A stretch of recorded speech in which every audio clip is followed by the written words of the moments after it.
Good morning students. Last topic हमने electric field पे छोड़ा था।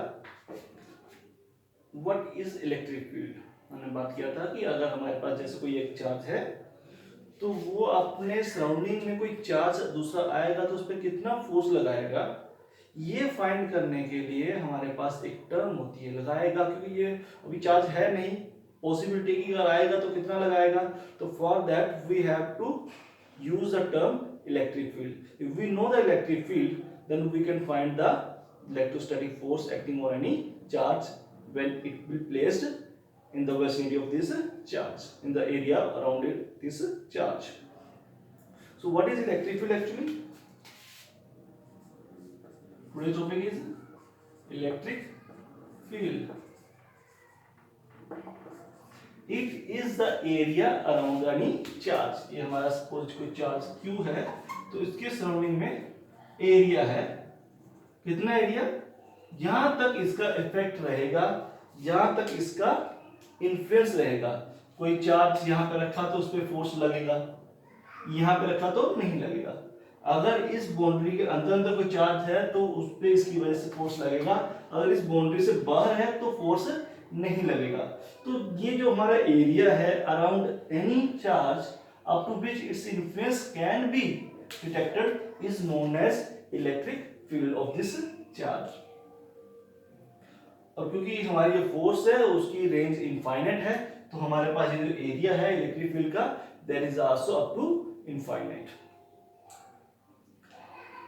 मैथमेटिकली को फाइंड करने की बात करें, how can we find the electric field, तो उसके लिए हमारे पास क्या होता है, कहीं पे भी हम एक टेस्ट चार्ज रखेंगे। हम ऐसे फाइंड नहीं कर पाएंगे, हम एक टेस्ट चार्ज रखना पड़ेगा। Let us say we are using Q not test charge at certain distance, say distance R। तो what will the force acting on this Q not? F is equal to 1 by 4 pi epsilon naught Q naught by R square.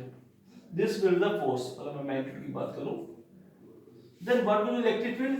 Electric field will be equal to F by Q naught। क्योंकि हम बात करते हैं single Q की, electric field इसका होगा तो इसका रखना है तो इसका मतलब इसको हटाना होगा बीच में से।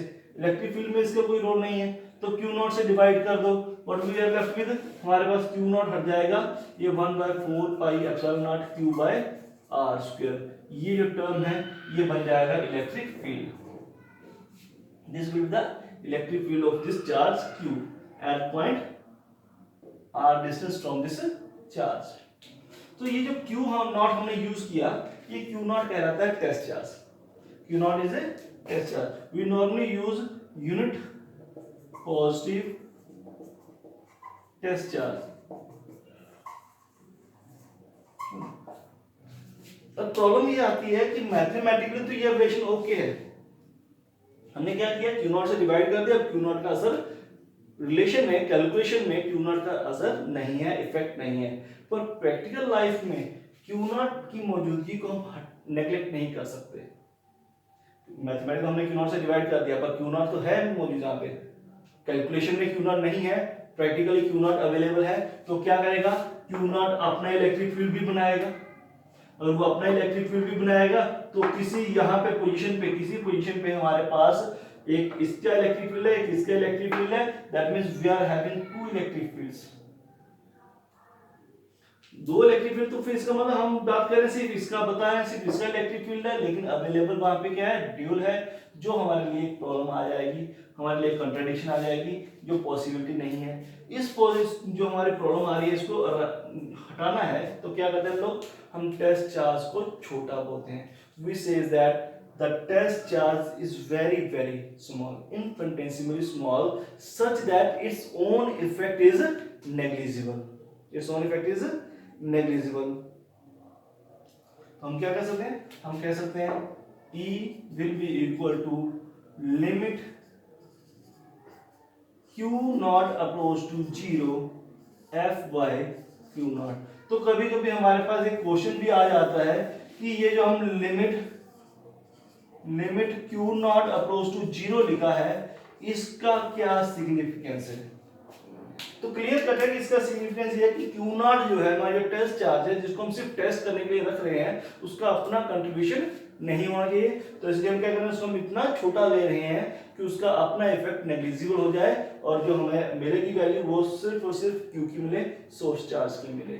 तो the physical significance of limit Q not approach to zero is such that the test charge q naught is such small that its own influence is zero। तो यहां से फिर एक और डेफिनेशन बन गई। अभी हमने क्या डेफिनेशन दिया था, हमने दिया था area around the charge up to which its influence can be detected. Now इस फॉर्म में हम बोल सकते हैं electric field is equal to the electrostatic force experienced by this charge due to a unit positive test charge. Unit positive test charge. Now what is the direction of electric field? Electric field क्योंकि electric field is also vector quantity, the direction क्या होगी इसकी? इसकी direction force पर interaction ही होगी। अब क्योंकि unit positive test charge रखा है तो अगर ये पॉजिटिव चार्ज होगा तो electric field will be outward, अगर ये नेगेटिव चार्ज होगा तो electric field will be in the inward direction. तो direction of the electric field depends upon the sign of the source charge and we can say that is same as that of the force। Next topic हमारा आ जाता है ये electric field है, हमने बता दिया test charge ये हो गया।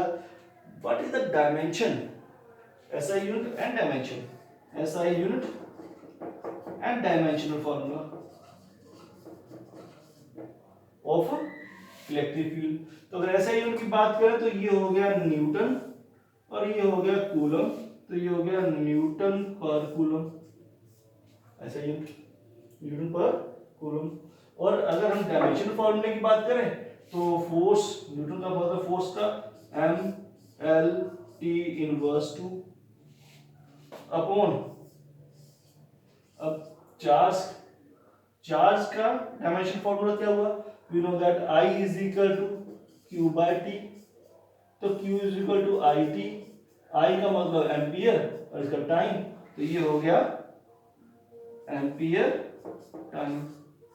तो टोटल क्या बन गया ये एम एल टी माइनस 3, एक हो गया माइनस 3 हो गया इनटू सॉरी और साथ में A. This is the dimensional formula for electric field.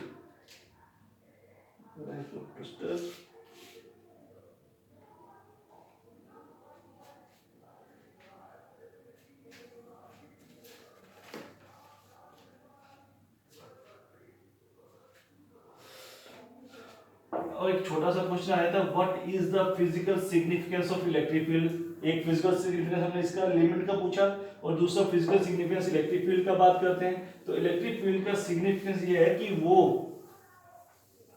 Electrostatic force, किसी भी इंस्टेंट पे इलेक्ट्रोस्टैटिक फोर्स बताता है experienced by any charge around the source charge.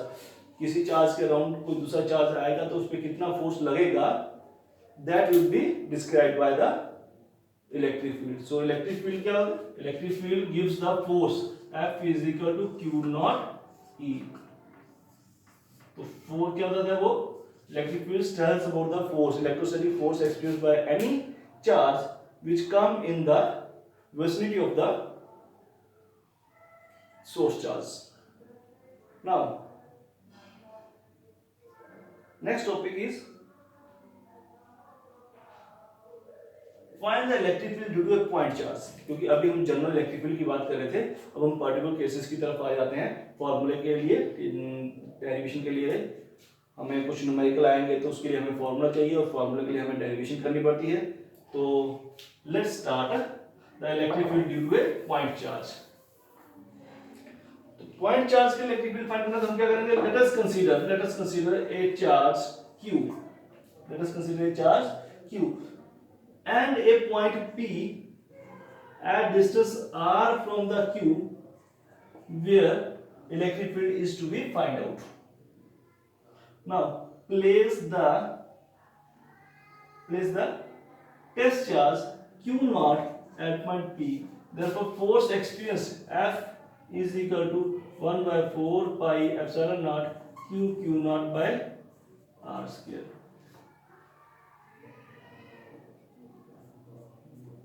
Therefore electric field will be equal to limit Q naught approach to 0, F upon Q naught, which is equal to 1 by 4 pi epsilon naught Q1 Q2 by R square. Q1 Q2 by R square.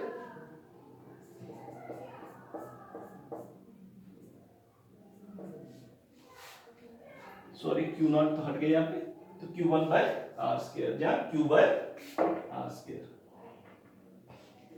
This was the force. अब vector form में बात करें तो vector form में हम क्या करेंगे, position vector ले लेते हैं. सो ये x है, ये y है, सर्टेन z है, तो ये हमारे पास r हो गया,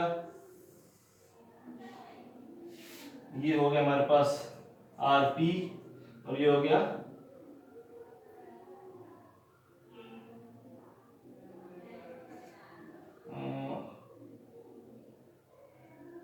R1 कह लो उसको, और ये हो गया R1p, like that.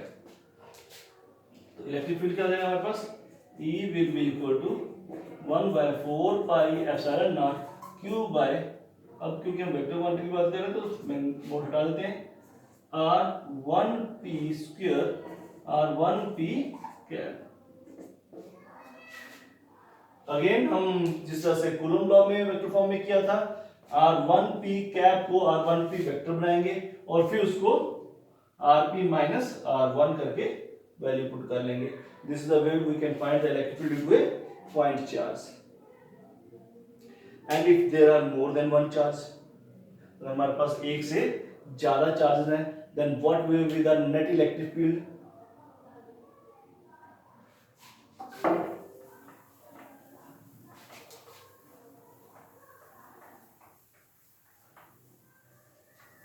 If we have more than one charge, let us consider Q1, Q2, Q3, so on Qn, n number of charges having position vector R1, R2,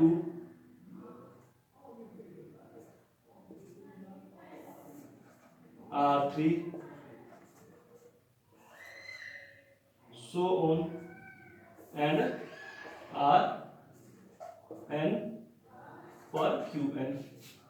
To find the electric field at any arbitrary point P at position vector R, क्या हो जाएगा फिर, electric field at P due to Q1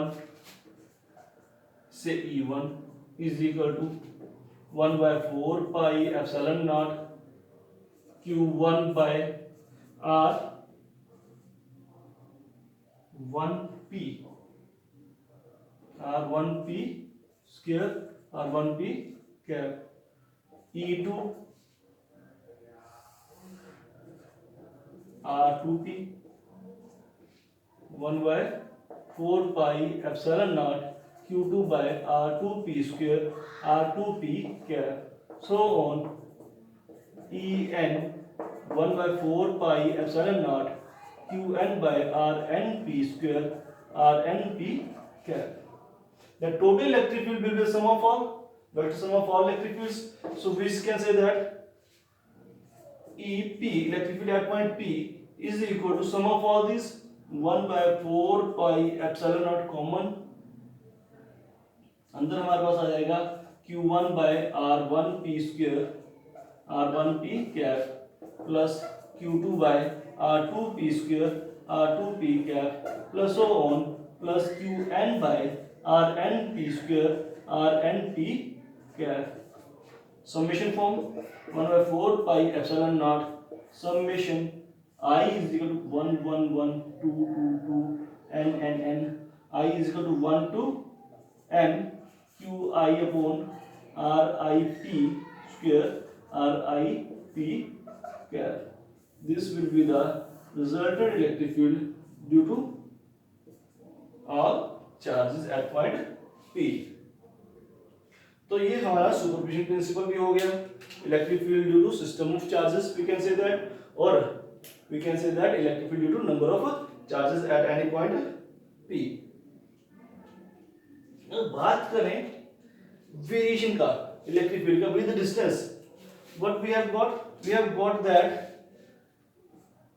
ये चीज तो constant है, only R is varying, पास है या दूर है, तो E is inversely proportional to R square. E is inversely proportional to R square. If we have to plot the graph for E versus R, then